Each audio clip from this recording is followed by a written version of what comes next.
Ahora sí se supone que se escuche. Muy buenos días, Puerto Rico. Les habla Roxana, la abogada motorizada, la licenciada Roxana Soto Aguilú, haciendo este boletín motorizado. Hoy, sábado 29 de julio del 2023, que lo he titulado "Y ahora, luego del veredicto de Félix Verdejo Sánchez, comentarios con la licenciada Roxana Soto Aguilú". Bueno, pues la primera imagen con la que yo comencé este video es con esta imagen. Yo voy a quitar el banner. Esta imagen es tomada en la calle Fortaleza, donde Félix Verdejo, junto a otros manifestantes en el verano del 2019, llegó a unirse a la manifestación de su alegada indignación por el contenido de un chat editado, que eso ya está más que probado, y que provocó que se unieran múltiples indignaciones sociales para decir que todo era culpa del doctor Ricardo Rosselló, pero saliéndonos del tema y entrando estrictamente en el señor Félix Verdejo Sánchez, él fue uno de los manifestantes, él es el que está eh, siendo en parte eh, sostenido, ¿verdad?, con otro cantante del patio que no merece ni tan siquiera que yo lo mencione. Así que, dicho eso, vamos a empezar, vamos para encima. Para el 2019, ya el señor Félix Verdejo Sánchez tenía una relación con Keishla. Y nadie puede poner en duda en el boletín motorizado del día de hoy que durante su juicio se presentó prueba y los medios de comunicación de Puerto Rico también fueron amables en exponer el eco de cómo era que él se refería a Keishla, entre cosas como que ella era la perra del caserío, que era mi P, que ella era una C. Así que eso nadie aquí lo puede poner en cuestionamiento. ¿Y por qué yo empiezo con esta imagen y no otra que voy a discutir en estricto derecho para beneficio educativo de todo el mundo? Porque para esa época ya la relación de ellos dos iba y venía y era una relación tóxica.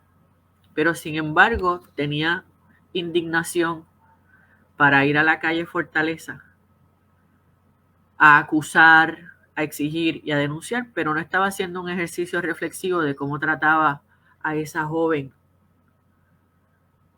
que por los videos, por lo que expresa su familia, por lo que expresan compañeros de trabajo, era una persona no problemática. Cuando uno se va a las redes sociales, ¿verdad?, uno ve que este joven tiene miles de seguidores y entre ellos deportistas del patio de Puerto Rico, baloncelistas, peloteros, reggaetoneros, raperos, eh, muchas personas de la industria musical que al día de hoy no he escuchado que ellos estén repudiando no el veredicto, no la acusación del señor Félix Verdejo Sánchez, sino la forma en la que él trataba a las mujeres. Eso es tabú, señores, para hablarlo en este momento. Y esto es un tema periferal importante. ¿Por qué es un tema periferal importante? Porque ese señor, que era casado, que en las redes sociales subía imágenes de la persona más amorosa del mundo, quedó probado que era un maltratante de mujeres. Y de eso, sus seguidores, de eso, sus amistades no han dicho ni pío. Y yo hago una exhortación pública a que, como en Puerto Rico se quiere trabajar desde diferentes frentes en contra de la violencia de la mujer, me parece que todas las personas que lo apoyaron a él o lo apoyan que son cantantes o que son deportistas o que lo siguen en las redes, también se unan a una campaña de erradicación de maltrato hacia la mujer. Porque el maltrato no es solo físico, el maltrato también es emocional, el maltrato también es psicológico, el maltrato también afecta la autoestima de cada una de las personas que está en una relación donde entiende que es una relación seria y respetada.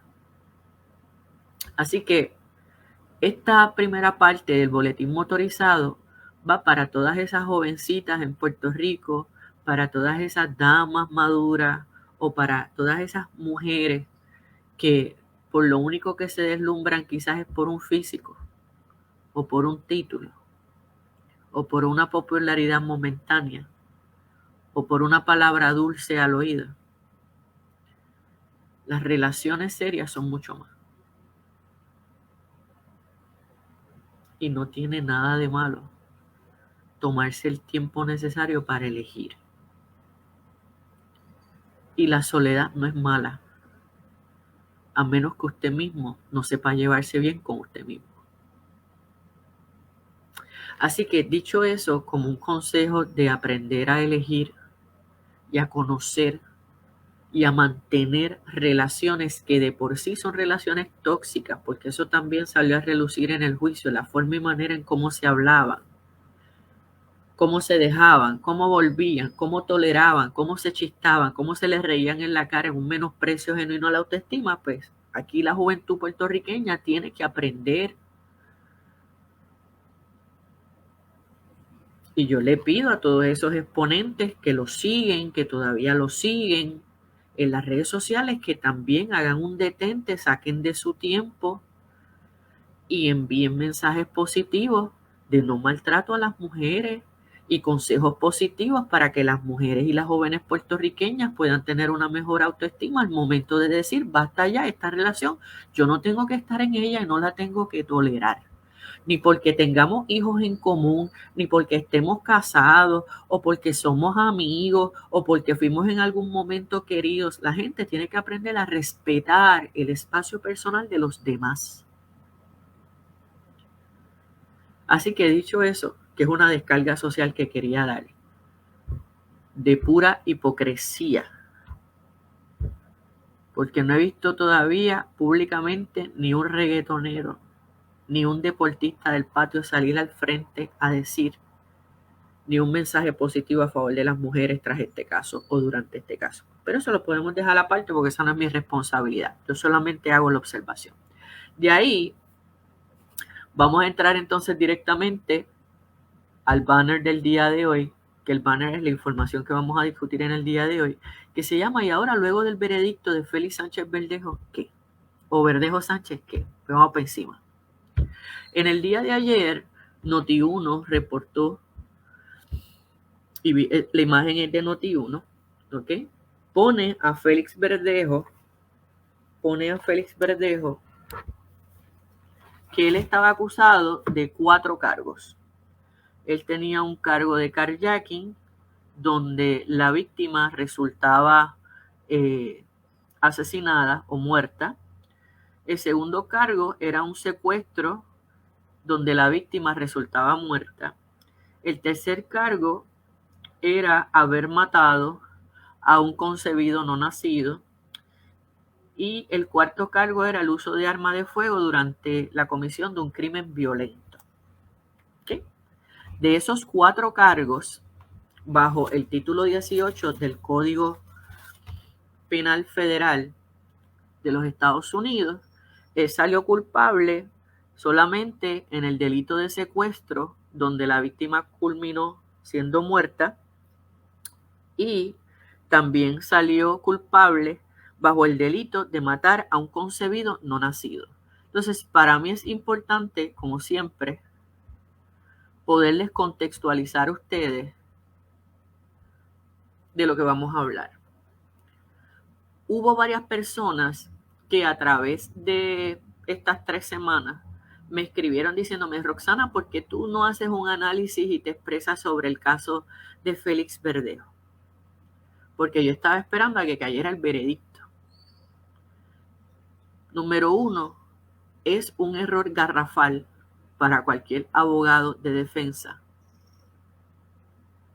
estar brindando especulaciones como opiniones legales en programas de televisión, de radio o prensa escrita.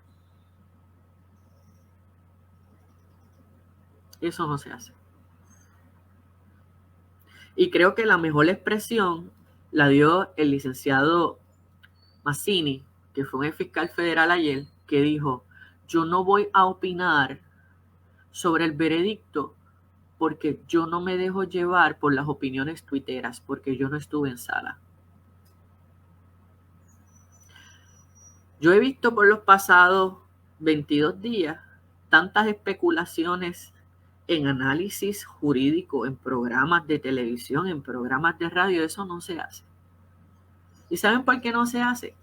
Porque nunca ese jurado estuvo secuestrado. Y secuestrado es que los mantienen, por ejemplo, en un hotel donde no tienen acceso a televisión ni a radio, duermen, comen, se levantan, van a sala, trabajan, regresan de nuevo. Cada día que pasaba, damas y caballeros, los miembros del jurado, incluyendo los jurados alternos, regresaban a sus hogares. Así que ellos pudieron muy bien tener acceso a todo lo que se decía, a todas las hipótesis que tenían los abogados. Porque recuerden que los miembros del jurado no son abogados, son personas legas. Y son personas que lo que van a utilizar es su sentido común para racionalizar lo que se les presenta, para decir si eso está correcto o no está correcto, si eso me convence o eso no me convence. Así que luego también de ver, y esto lo hago como una sugerencia para muchas personas que están en los medios, inflamando el ánimo de los procesos, también le voy a hablar a los periodistas. Ojalá tuvieran ese mismo ánimo informativo cuando hay personas desaparecidas. Esa insistencia diaria. Ojalá tuvieran ese mismo ánimo informativo con el resto de los asesinatos que hay alrededor de las 13 regiones judiciales de Puerto Rico. Ojalá tuvieran ese mismo ánimo informativo sobre todos los casos por jurado que se ven en las 13 regiones judiciales de Puerto Rico.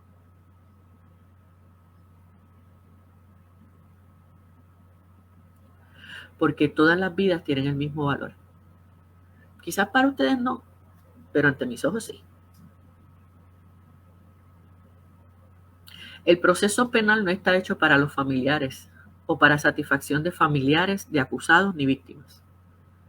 El procedimiento penal solamente está hecho porque se ha cometido una falta contra la ley y el Estado quiere llegar a las últimas consecuencias para adjudicar responsabilidad. De eso es lo que se trata el procedimiento penal.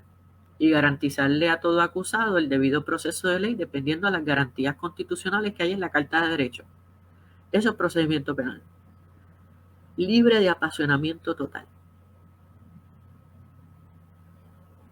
Así que vamos para encima. Ayer, luego del veredicto, inmediatamente salió la senadora Joan Rodríguez Bebe a poner una publicación que decía que fueron 2 vidas. Porque ella trae por los pelos el asunto de la prohibición del aborto en Puerto Rico con el que Keishla estaba embarazada. Y yo voy a comenzar por ahí. Yo le tengo mucho respeto a la senadora Joan Rodríguez Bebe y ella lo sabe, porque se lo he dicho personalmente. Porque yo he depuesto ante la Comisión de Gobierno del Senado, donde ella es miembro, a nombre de la población correccional de Puerto Rico. Esto yo no lo estoy diciendo porque no sepa quién es ella, o ella no sepa quién soy yo. La situación que yo tengo con las expresiones y las publicaciones que ella hizo ayer a nombre de su partido es que el artículo del Código del título o el Código Penal Federal, que es el título 18, la sección 1841, que se las estoy poniendo a ustedes en pantalla, que se llama Protection of and Unborn Children. Esa disposición, que es uno de los cargos por los cuales le radicaron a Félix Verdejo Sánchez, vino a la luz de este caso, porque eso no estaba en el Código Penal Federal. Vino a la luz de este caso. Esta joven se llama Laci Peterson y ella fue declarada con 9 meses de embarazo. Ella fue declarada desaparecida. Y ella estaba casada. Quien la reporta desaparecida al inicio es su familia, luego se une su esposo y ella no aparecía. Finalmente, a ella la encuentran asesinada y encuentran su cuerpo flotando. El bebé de 9 meses que no llegó a ver la luz del día, ella ya lo había nombrado como Connor. Ella estaba casada y su esposo, que era una de las primeras personas que fue interrogada para saber el paradero, lo que dijo fue, no, es que ella se fue y ella no ha vuelto. Y pasaban las semanas. Y él no decía ni pío. No se encontraba el celular de ella no había dejado nota, pero ella era una persona muy amable, era una persona muy amigable, ella era una persona que era muy comunicativa con su familia, pero como ella vivía solamente con su esposo, su familia inmediata, sus padres, sus hermanos, no sabían dónde ella estaba. Hasta que finalmente ella fue encontrada flotando. Cuando se empieza a hacer entonces más profunda la investigación, porque entonces ya se descarta de que no es una persona desaparecida, sino que se trata de un homicidio, el esposo no quería hablar. Así que mientras él no hablara y no hubiese cuerpo con evidencia científica que pudiera conectar al esposo con la desaparición de ella, a él no se le radicaron cargos. Y empezó la policía a hacer una vigilancia. En esa vigilancia encontraron que él visitaba una dama bastante lejano de donde él vivía. Y resulta ser que él tenía una relación extramarital con esta dama y esa dama no sabía que él era casado, ella no sabía que su esposa estaba embarazada, ella no sabía que su esposa estaba desaparecida y ella no sabía que él era figura de investigación por parte de la policía. Ella se vino a enterar a través de los medios de comunicación. Y ella entonces alerta a la policía de que ella tiene contacto con el señor Peterson. Y a ella le pusieron unos micrófonos. Y él hizo unas admisiones a su amante, que ella entendía que era su novia. Y basado en esas expresiones que él da y que fueron entonces grabadas por las autoridades sin él saberlo, fue que entonces de la condición de persona desaparecida pudieron dar en cómo localizar el cuerpo de Laci y de Connor. Cuando eso ocurre en el año 2002, el Congreso de los Estados Unidos y Casa Blanca, porque el caso tomó una notoriedad a nivel nacional, porque estuvo muchas semanas sin saber del paradero de la muchacha. Cuando finalmente entonces se encausa al esposo, que ese fue otro drama de juicio, el gobierno de los Estados Unidos determinó entonces enmendar el Código Penal, que es el título 18, el US Code, que es lo que vamos a discutir aquí, para incluir como delito que se podía acusar a una persona si por medio de secuestro o durante el proceso de un homicidio o un carjacking, la víctima, que la víctima principal es la persona a quien le estás infringiendo daño, supieses tú que estaba embarazada o no, la persona, si la persona pierde el bebé en ese proceso de crimen violento, se aplica también un cargo adicional que es haber matado a un concebido no nacido.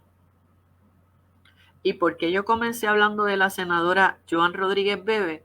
Porque me gustaría que visitara el artículo, que es el título 18, sección 1841, y se vaya a la última página. En la última página, porque ese delito tiene 3 páginas en el código, dice claramente que no aplicará como comisión de delito y no se procesará a ninguna mujer por haberse realizado un aborto con su consentimiento por medio de un facultativo autorizado. Eso lo dice el título 18, sección 1841, sobre la pena o el reconocimiento de delito que hay por matar a un concebido no nacido.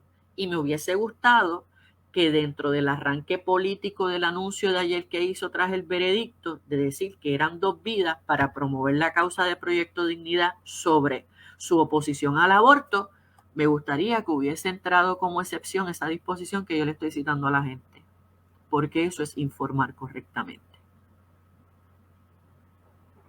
No es delito a nivel federal que una mujer se practique un aborto con su consentimiento por medio de un facultativo autorizado. Ella no será procesada criminalmente y ella no será denunciada como comisión de delito.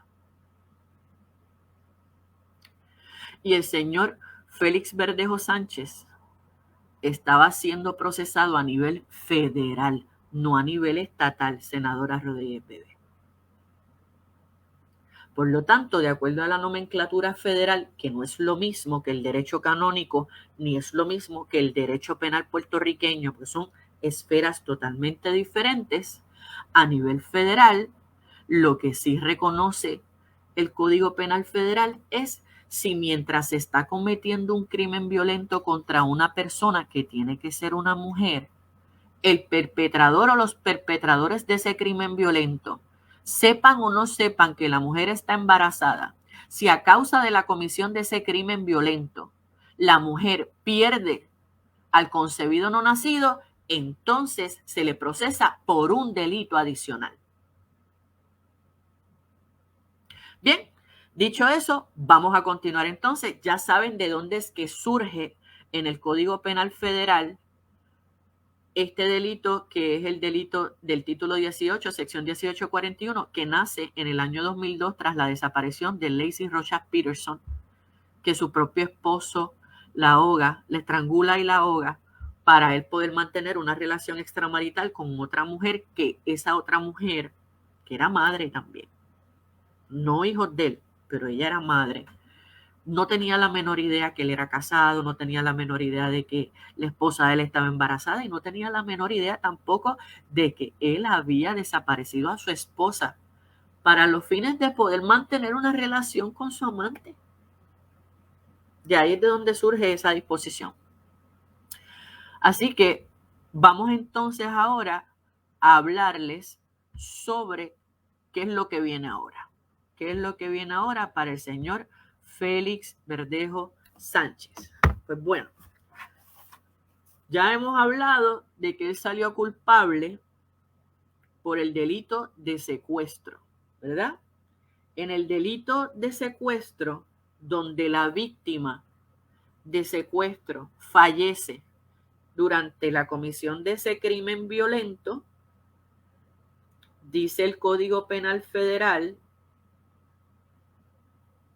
que lo que habrá es vida en cárcel o pena de muerte.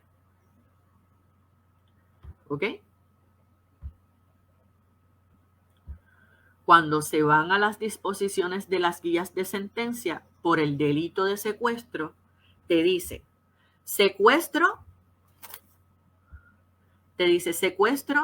en tentativa, secuestro donde la víctima recibe algún tipo de daño físico y secuestro en su modalidad que la víctima de la comisión de ese crimen violento muere.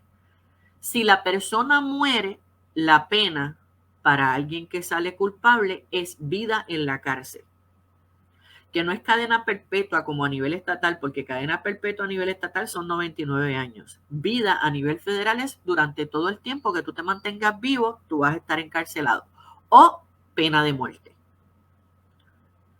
Eso es a discreción de las guías de sentencia, aunque el caso de Félix Verdejo Sánchez fue un caso que era elegible para pena de muerte y no fue ni solicitado que se certificara como un caso de pena de muerte, pero lo que estoy diciendo es, dentro del proceso de sentenciamiento, ¿cuáles son las alternativas?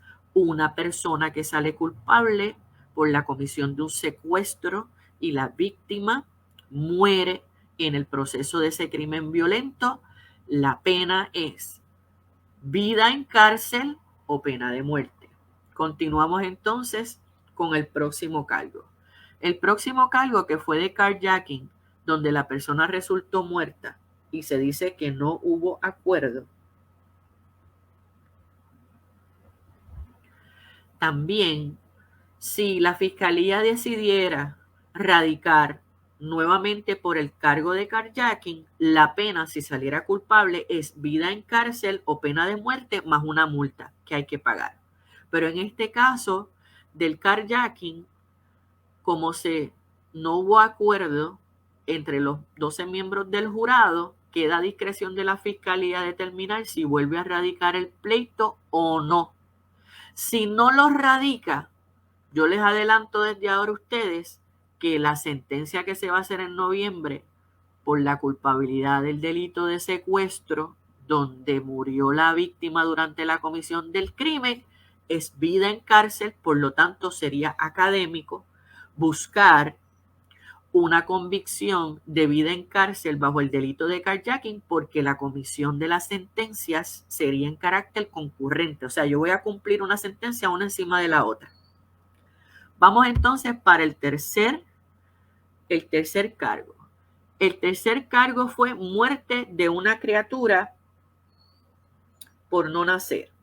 Pues la distinción en este caso se hace, número uno, en este delito en particular, porque era inmaterial para el Código Penal Federal si ellos sabían que Keishla estaba embarazada o no estaba embarazada, si la barriguita estaba aparente o no estaba aparente. Si ella fallece y por conducto de ella fallecer o quedar lastimada, muere el concebido no nacido, es un cargo adicional. Y por ese cargo adicional te dice las penas,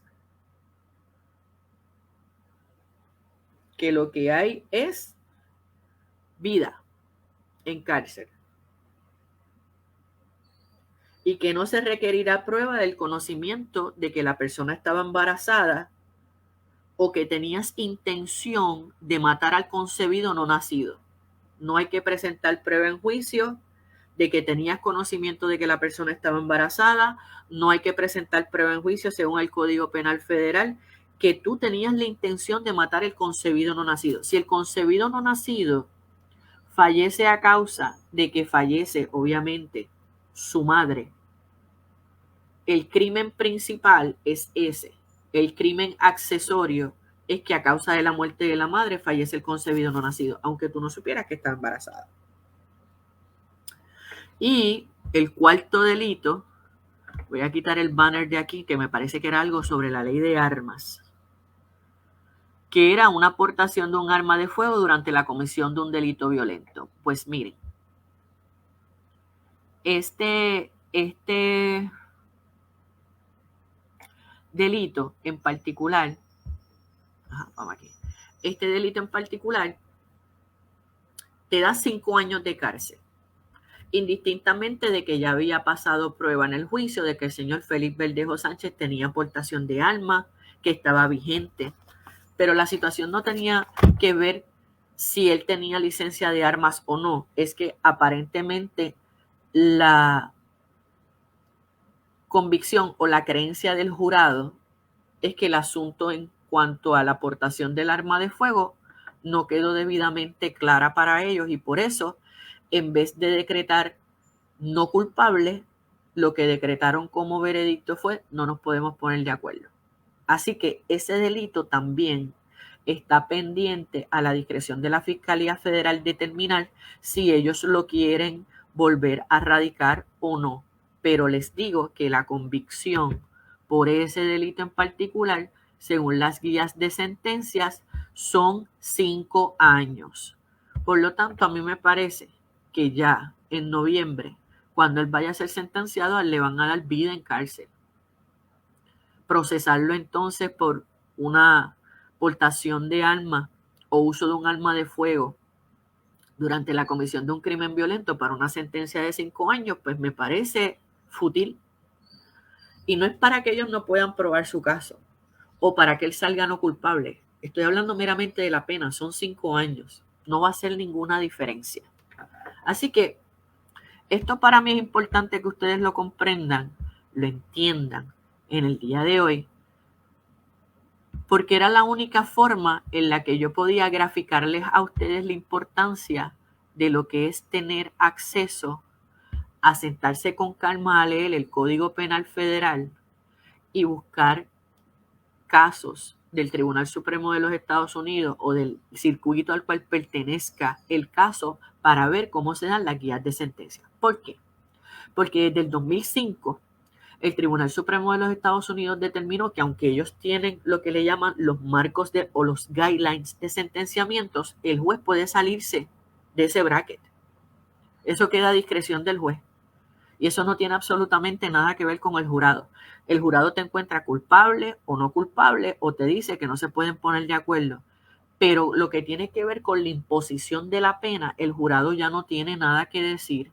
De hecho, el jurado no va a estar ni presente cuando él vaya a ser sentenciado en noviembre, porque ya esa responsabilidad de análisis de lo que escuchó, de lo que vio, de lo que interpretó y de lo que el juez analizó dentro de lo que es las guías de sentencia a nivel federal, él es el que va a determinar la pena.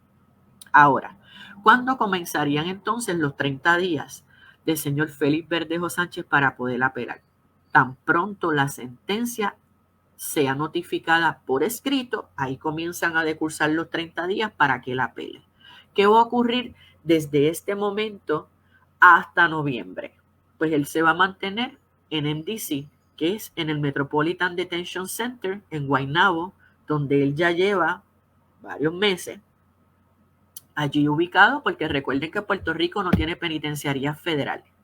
Una vez él sea sentenciado, dependiendo a la cantidad de meses que vaya a ser sentenciado, es responsabilidad del juez, junto con la oficina del oficial probatorio del Buró de Cárceles Federales, poderlo ubicar a él en una institución penitenciaria en un radio a 500 millas máximo de donde vive su familiar inmediato. Por lo tanto, con alta probabilidad, luego del sentenciamiento, él va a ser trasladado fuera de Puerto Rico, pero dice el propio Código Penal Federal que el radio donde yo voy a ubicar cuando haya cupo a ese convicto tiene que ser en un radio de 500 millas, lo más cercano a su familia. Así que si él se divorció, que yo lo desconozco, pero sé que va su mamá, no importa la convicción, por lo que se ha visto, es su familiar más cercano. Así que aunque él no esté en Puerto Rico, se va a buscar una institución carcelaria dentro de un radio de 500 millas para que al menos pueda estar lo más cerca posible de su mamá, pero no va a estar en Puerto Rico. Eso también fue lo que le pasó al señor Rafi Pina. Indistintamente de que él viviera en Miami, se busca un radio de 500 millas y dentro de lo que haya cupo en las instituciones federales para ubicar a la persona. Bien, dicho eso, ¿dónde es que estamos con el caso entonces de Félix Verdejo en este momento? Pues miren, una de las cosas que ayer le molestó a varios periodistas fue por qué la fecha de sentenciamiento era para noviembre. Pues la norma general a nivel federal es que las sentencias se dan con fechas de aproximadamente 90 días después de la persona haber salido culpable, ya sea por un veredicto de jurado o por un tribunal de derecho, que es que el juez te encuentre culpable. ¿Para qué es ese término de los 90 días? Pues hoy vamos a aprender cómo es que funciona el proceso de andamiaje del informe presentencia a nivel federal, que es bastante distinto a lo que es el proceso de informe presentencia a nivel estatal, y ya van a ver por qué. El informe presentencia a nivel federal es preparado por un oficial probatorio del US Probation Office, que pertenece al sistema correccional de los Estados Unidos. Ahora, ese informe presentencia pasa por unas fases de borrador antes de llegar al juez para la fecha de noviembre, donde tiene que ser evaluado por el juez para el juez determinar si acoge o no acoge las recomendaciones del oficial probatorio. Cuando se habla de un oficial probatorio, muchas personas confunden que eso es que automáticamente la persona va a disfrutar de una sentencia suspendida que es probatoria. En el caso de Félix Verdejo, por los delitos que él fue declarado culpable en el día de ayer, ninguno es elegible para probatoria. Pero cuando se vaya a preparar su informe presentencia, funciona de la siguiente manera. Tanto el abogado del señor Félix Verdejo, o mejor dicho, sus dos abogados, van a ser entrevistados y también va a ser entrevistado el señor Félix Verdejo. Van a solicitar su certificado de antecedentes penales, que hasta donde tengo entendido no tiene delitos previos cometidos. Van a pedir el certificado de antecedentes penales tanto a nivel federal como a nivel estatal. Van a solicitar todas las planillas radicadas desde que él advino a mayoría de edad, desde el momento que radicó, porque van a evaluar su cuadro financiero, pasado y presente. Van a solicitar también cartas de recomendación, que con alta probabilidad las va a producir su mamá. Van a entrevistar también a familiares cercanos a él, por lo que entiendo que la primera persona que van a entrevistar es a su mamá. Luego de eso, que se hace esas primeras entrevistas y se piden esos primeros documentos que son totalmente confidenciales para el oficial probatorio va a recibir un escrito tanto de los abogados de defensa como un escrito por parte de la Fiscalía Federal, que también van a ser unidos a ese informe presentencia. ¿Y qué son esos escritos que van a hacer los abogados de defensa y de fiscalía? Pues van a ser las argumentaciones de atenuantes y agravantes.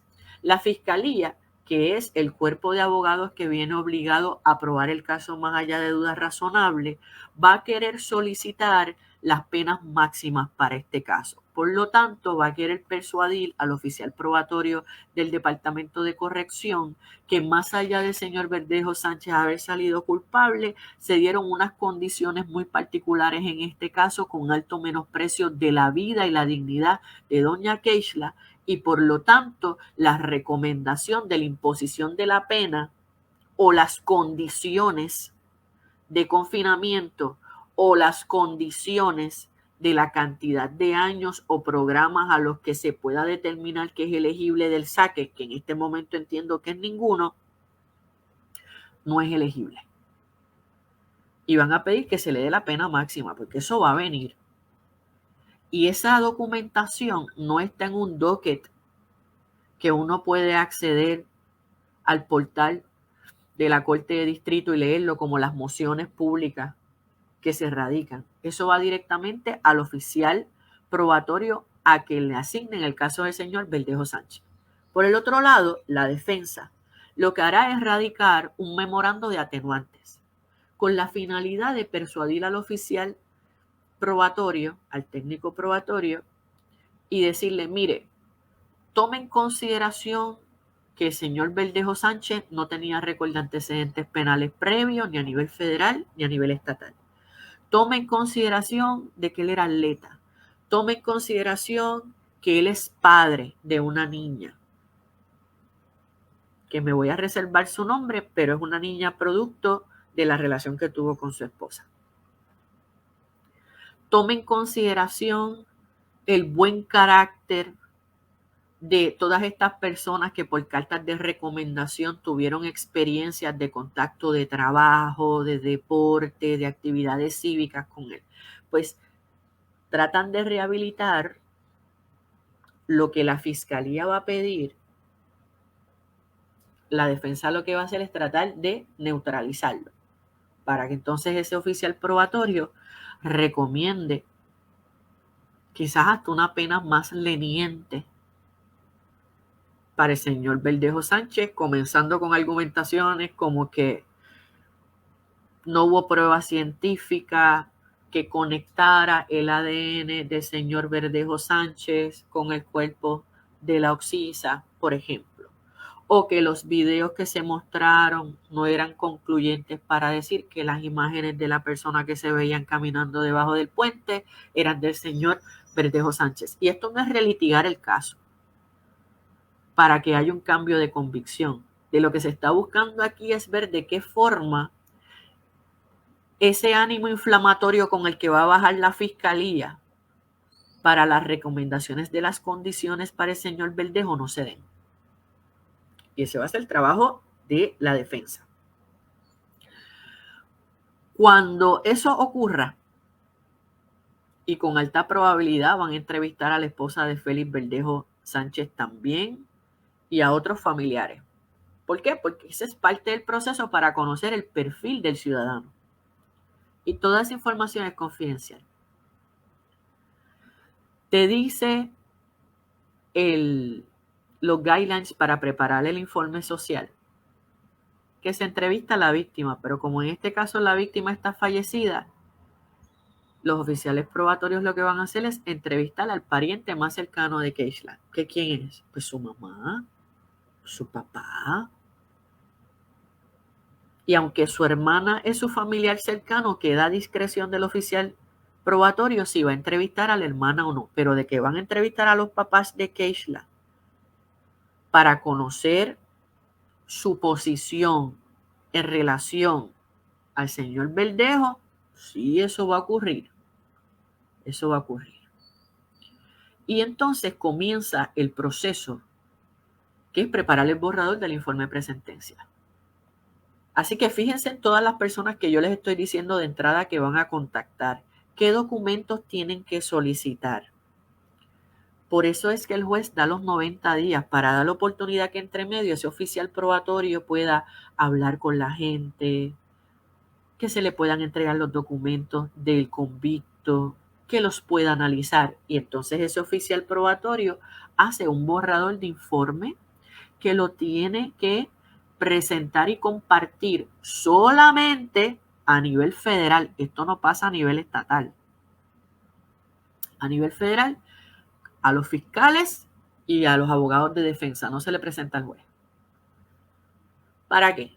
Y le dan una ventana de 14 días a la fiscalía y a la defensa del señor Verdejo Sánchez por si ellos tienen objeciones a contenido del informe de presentencia, tienen que hacer un informe de objeciones hacia el oficial probatorio para que eso se consigne en el informe, se tome en consideración y finalmente cuando eso esté saneado, que saneado es que se tomaron en consideración y se corrigieron o fueron consignadas porque a pesar de ser levantadas, el oficial probatorio no modificó su determinación o recomendación, eso como quiera va consignado en el informe. Y luego de eso se prepara el informe final, presentencia, se somete al juez y es confidencial y de igual forma se le comparte a las partes. Si una de las partes entendiera que aún radicándose ese informe presentencia y celebrándose la vista de lectura de sentencia que va a ser en noviembre, quiere levantar en la vista de lectura de sentencia objeciones, pueden ser que el tribunal se las declare no al lugar, porque para eso es que le dieron la ventana de 14 días después que reciben el primer borrador del informe para que radiquen por escrito ante el oficial probatorio sus objeciones al informe. Así que aquí hay un trabajo de equipo entre fiscalía, entre defensa y entre el oficial probatorio que se da fuera de la consideración del juez, hasta que se convierta en un documento final oficial, y eso va a estar disponible para el día de la lectura de la sentencia. Durante el proceso se puede solicitar que el señor Verdejo Sánchez esté bajo fianza, pues en este momento sí. Que es probable que el tribunal deniegue la fianza, sí. Que cuando se haga la lectura de sentencia y se imponga la pena que el juez entiende que de acuerdo a la evaluación del informe presentencia, al comportamiento que tuvo el convicto en sala, a los elementos del delito, a la prueba desfilada, a los hechos, a cómo ocurrieron los eventos del crimen, en ese momento puede el convicto decir por medio de sus abogados que solicita a ese juez que lo está sentenciando que le imponga una fianza para él mantenerse en la libre comunidad mientras apela su caso, si esa es la intención que tiene el señor Verdejo Sánchez. Y en la mayoría de las ocasiones que se solicita, el juez dice que no. Y entonces lo que hace el equipo de defensa cuando radica su apelación en el circuito de Boston es que le hace la solicitud al panel de jueces del circuito de Boston para que otorguen o consideren la adjudicación de la fianza. Y no siempre eso ocurre. Tomen, por ejemplo, el caso del señor Rafi Pina, que esa oportunidad tampoco. Así que es un error, y esto lo digo como una crítica constructiva, que cuando se lleven abogados a hablar sobre casos que están dirimiéndose en la Corte Federal, las opiniones se basen en cómo funciona el sistema criminal estatal de Puerto Rico, porque los procesos no son iguales. Podrán ser parecidos en algunas cosas, pero no son iguales. Y si van a dar opiniones legales sobre casos que están ocurriendo en la esfera federal, al menos siéntense y lean, para que le puedan transmitir al público una información certera y no estén haciendo derecho comparado de cómo es que esto se resolvería a nivel estatal o cuánto tiempo se le daría en pena a nivel estatal cuando esto es un caso estrictamente en esfera federal. Una de las cosas que el señor Félix Verdejo Sánchez va a tener la oportunidad de hacer ante el juez que lo va a sentenciar son dos cosas. Félix Verdejo Sánchez puede, cuando se reúna con su oficial probatorio en entrevista, darle un testimonio de arrepentimiento que se recoja en el informe. Y usualmente eso tiene peso para que cuando el juez lo reciba y vea la declaración de arrepentimiento del convicto, cuando vaya a imponer pena, como él tiene discreción en la tabla de periodicidad de lo que yo te puedo adjudicar de pena, eso es tomado en consideración. ¿Cuál es el talón de Aquiles de hacer eso? Del saque, que si haces una admisión de hechos ahí, como no te sentaste a testificar en el juicio y el silencio del acusado no se puede entender como que es una admisión de culpabilidad, si haces un reconocimiento de culpabilidad en la entrevista con el oficial probatorio para que se consigne en tu informe presentencia, que yo estoy diciendo que eso es visto con buenos ojos para el juez al momento de que él vaya a imponer la sentencia, pero no es visto con buenos ojos para los abogados de defensa que están ya dispuestos o el propio acusado o convicto ya dice, no, yo voy a apelar mis convicciones porque ya eso es una admisión de parte.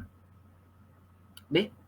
Y entonces, dependiendo a las alegaciones que tú quieras levantar como errores de derecho, eso te podría perjudicar porque obviamente el Estado, cuando vaya a hacer su oposición de apelación, que es la réplica, va a bajar también con que tú hiciste posterior a la sentencia o posterior a la determinación del fallo una admisión. Pero, vuelvo y digo, eso va a depender de la estrategia de cada equipo de abogados. tanto lo que vaya a determinar fiscalía hacer si lo va a usar a nivel de apelación o lo que vaya a determinar la defensa de recomendarle al convicto. Ese es el primer turno al bate que tiene Félix Verdejo todavía para tratar de promover una pena más baja. Y la otra es el día del sentenciamiento, mi gente. Se permite que una persona que no se sentó a testificar y fue acusada en un proceso federal, el día de su sentencia se pueda dirigir al juez para expresar su arrepentimiento antes de que el juez lo vaya a sentenciar. Y se hace vocalmente, no se hace por escrito. No es obligatorio, pero es una opción de último momento que se le da al convicto en esa única oportunidad que es el día de la lectura de la sentencia.